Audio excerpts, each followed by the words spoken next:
రాష్ట్ర వ్యాప్తంగా కూరగాయల ధరలు కొండెక్కి కూర్చున్నాయి. మార్కెట్కు వెళ్లాలంటేనే బెంబెలెత్తుతున్నారు జనాలు. గతంలో 100 రూపాయలకు 10 కిలోలు వచ్చే కూరగాయలు ప్రస్తుతం 500లతో మార్కెట్ వెళ్లాల్సి వస్తుందంటున్నారు తిరుపతి ప్రజలు. దీనిపై మరింత సమాచారం తిరుపతిలోని ఇందిరా ప్రియదర్శిని మార్కెట్ నుంచి మా ప్రతినిధి కిరణ్ అందిస్తారు.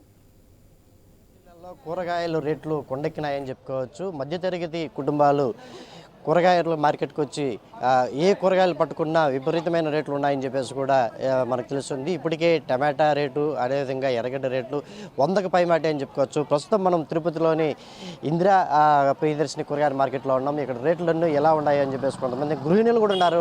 వాళ్ళని అడిగి మరిన్ని విషయాలు చెప్పండి. మా కూరగాయల రేట్లు ఇప్పుడు ఎలా ఉన్నాయి? కూరగాయలు ఉన్నాయి సార్.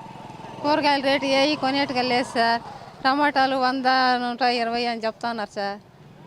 అన్ని కూరగాయల రేట్లు ఎక్కువగా ఉన్నాయి సార్. అవును సార్. అంటే ఇప్పుడు కూరగాయలే టమాటానే కాకుండా ఎర్రగడ్డలు ఇవన్నీ రేట్లు కానీ ఏదైనా సార్, ఏది ఎత్తుకున్న రేటుగానే ఉంది సార్. ఏది కొనలేకపోతున్నాం, తినలేకపోతున్నాం సార్. సరే, మరి కొంతమంది ఉన్నారు, వాళ్ళని అడిగి మరిన్ని విషయాలు కనుక చెప్పండి. మీరు ఉదయం నుంచి కూరగాయలకి పొద్దున్నే వచ్చున్నారు. కూరగాయల రేట్లు విపరీతంగా ఉన్నాయి. మధ్యతరగతి కుటుంబాలు ఏ విధంగా ఉండాలనుకుంటారు? మరి ఈ విధంగా కూరగాయల రేట్లు కష్టమే సార్, చాలా కష్టము. టమోటా లేదు ఏమి చేయలేము, పచ్చిమిర్చి లేదు ఏమి చేయలేము. ప్రతిదీ కొనాలి, తినాలి. కానీ మాలాంటి వాళ్ళు చిన్న చిన్న షాపులు పెట్టుకొని టిఫిన్ అంగలు పెట్టుకున్న వాళ్ళు అందులో వచ్చేది కనీసం ఖర్చులు తప్ప ఏమి ₹1 కూడా మిగలట్లేదు సార్. మేము టిఫిన్ అంగడి పెట్టుకుని ఉన్నాము. టమోటా లేనిది ఏమి చేయలేము, పచ్చిమిర్చి లేదు ఏమి చేయలేము.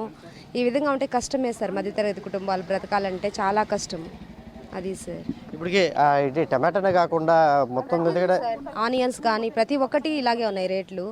చాలా కష్టం సార్. ఇలా అయితే ఇలాగే ఉంటే చాలా కష్టంగా ఉంటుంది. ఇది మొత్తం మీద చూసుకుంటే చిత్తూరు జిల్లాలోనే కూరగాయల రేట్లన్నీ కూడా విపరీతంగా పెరిగిపోయినాయని చెప్పుకోవచ్చు. ఎందుకంటే దిగుబడి లేకపోవడంతో ఒకసారిగా టమాటా ₹100కి రావడం, అదేవిధంగా ఎర్రగడ్డ ₹100 కూడా పలుకుతున్న విషయం అయితే తెలుసుకోవచ్చు. అదే కాకుండా బీట్రూట్ కావచ్చు, క్యారెట్, ఏది చూసుకున్నా కానీ 100కు పైమాటే. ఒక ₹500 చేతిలో పెట్టుకొని వచ్చినా కానీ కనీసం ఏది కొనలేని పరిస్థితి అయితే ఉన్నదని చెప్పుకోవచ్చు ఏదైనప్పటికీ.